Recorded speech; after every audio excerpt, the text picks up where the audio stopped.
രാഹുൽ ഗാന്ധി ഇന്നലെ ചൂണ്ടിക്കാണിച്ച ഓരോ കാര്യങ്ങളും നേരത്തെ ഇവിടെ കോൺഗ്രസിന്റെ പ്രതിനിധി ചൂണ്ടിക്കാണിച്ചതുപോലെ ഇന്ത്യ ടുഡേയും NDTVയും ഒക്കെ ഫാക്ച്വൽ അത് ശരിയാണോ എന്ന് വെരിഫിക്കേഷൻ നടത്തിയിട്ട് പലയിടത്തും ഈ അഡ്രസ് ഒക്കെ കൊടുത്തിരുന്നിടത്ത് പോയി ചെക്ക് ചെയ്തു. അപ്പൊ ചെറിയൊരു വീട് അല്ലെങ്കിൽ ഒരു വീട് പോലും അല്ലാത്ത ചെറിയൊരു കെട്ടിടം, അവിടെ 65 പേരുടെയും 80 പേരുടെയും ഒക്കെ അഡ്രസ്സ് കൊടുത്തിരിക്കുകയാണ് ഒരേ ഒരു അഡ്രസ്സിൽ.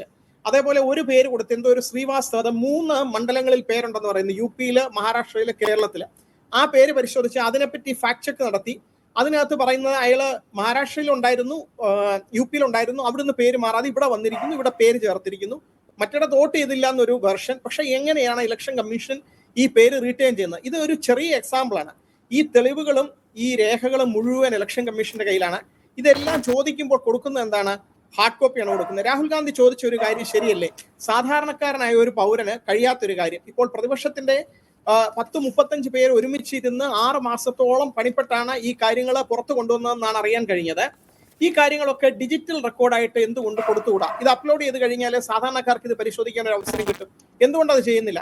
നമുക്ക് മിടുക്കരായിട്ടുള്ള ഡേറ്റ സയന്റിസ്റ്റുകളുണ്ട്. അപ്പൊ അവർക്കൊക്കെ ഇത് ചെക്ക് ചെയ്യാൻ പറ്റും. ആർക്കും ഇലക്ഷൻ കമ്മീഷന്റെ വെബ്സൈറ്റ് തുറന്ന് ഈ കാര്യങ്ങൾ ക്രോസ് ചെക്ക് ചെയ്യാൻ ഒരു അവസരം കിട്ടുകയാണെങ്കിൽ നല്ലതല്ലേ? അതിന് പറയുന്ന കാരണം വളരെ അന്യായമായിട്ടുള്ള കാരണമാണ്. ആളുകളുടെ വ്യക്തികളുടെ രഹസ്യം, അത് പ്രൈവസി ചോർന്നു പോകാതിരിക്കാനാണെന്നൊക്കെ പറയുന്നത് വളരെ ബാലിശമായിട്ടുള്ള അഭിപ്രായങ്ങളാണ്. ഈ കാര്യങ്ങളൊക്കെ ആർക്കും അറിയാൻ മേലാത്തതല്ല.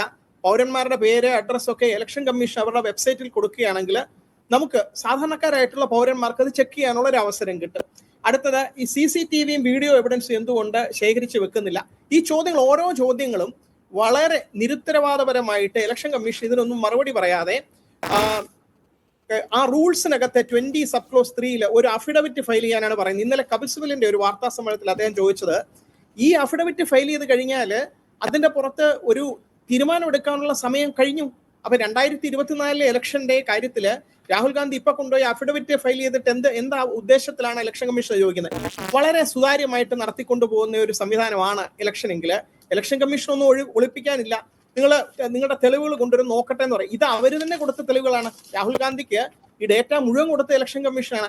അപ്പോൾ ഈ തെളിവുകൾ ശരിയാണോ എന്ന് പരിശോധിക്കട്ടെ.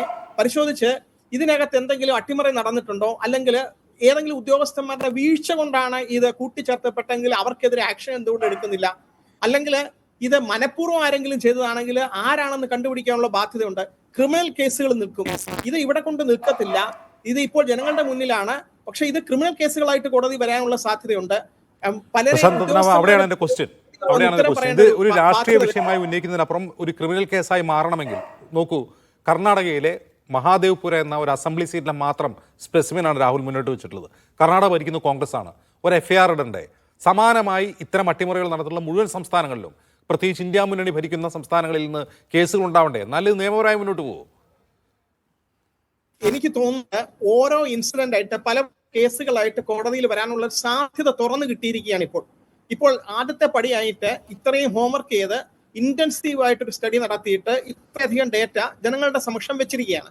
ഇത് നിയമത്തിനെ ചലിപ്പിക്കാന്, ക്രിമിനൽ ലോ അത് ചലിപ്പിക്കാനായിട്ട് ആർക്കും കഴിയും. നമുക്ക് ഓരോരുത്തർക്കും അവകാശമുണ്ട്. എനിക്ക് തോന്നുകയാണ്, ഞാനൊരു വോട്ടറാണ്, എന്റെ വോട്ട് അട്ടിമറിക്കപ്പെട്ടിരിക്കുന്നു, അല്ലെങ്കിൽ അഡ്രസ്സ് തെറ്റായിട്ട് കൊടുത്തിരിക്കുന്നു, എന്നെ ഇലക്ട്രൽ റോളിൽ നിന്ന് പുറത്താക്കിയിരിക്കുന്നു പറഞ്ഞാൽ ഒരു കംപ്ലൈന്റ് കൊടുക്കാനുള്ള അവകാശം എനിക്കുണ്ട്. പൗരബോധമുള്ള പൗരന്മാരുടെ കയ്യിലേക്കാണ് ഇപ്പോൾ വന്നിരിക്കുന്നത്. ഈ കാര്യങ്ങൾ തുറന്നു കിട്ടിയിരിക്കുകയാണ്. ഒരു ഇലക്ഷൻ കമ്മീഷനിൽ ഒരു അഫിഡവിറ്റ് കൊടുക്കുക, അല്ലെങ്കിൽ കോടതിയിൽ പോയിട്ട് കേസ് കൊടുക്കുക. കോടതികൾക്ക് കൈയും കെട്ടി നോക്കി നിൽക്കാൻ കഴിയില്ല. കോടതി തീർച്ചയായിട്ടും ചോദിച്ചിരിക്കും. കോടതിയിൽ തക്കതായിട്ടുള്ള കാരണങ്ങൾ കാണിച്ച് തെളിവ് സഹിതം ആരെങ്കിലും വന്നു കഴിഞ്ഞാൽ ഇലക്ഷൻ കമ്മീഷന്റെ അടുത്ത് വിശദീകരണം ചോദിക്കും. വിശദീകരണം ചോദിച്ചു കഴിഞ്ഞാൽ തക്കതായിട്ടുള്ള വിശദീകരണം ഒഴിവാക്കിയ കാര്യത്തിലല്ലേ ഒരാൾക്ക് കോടതി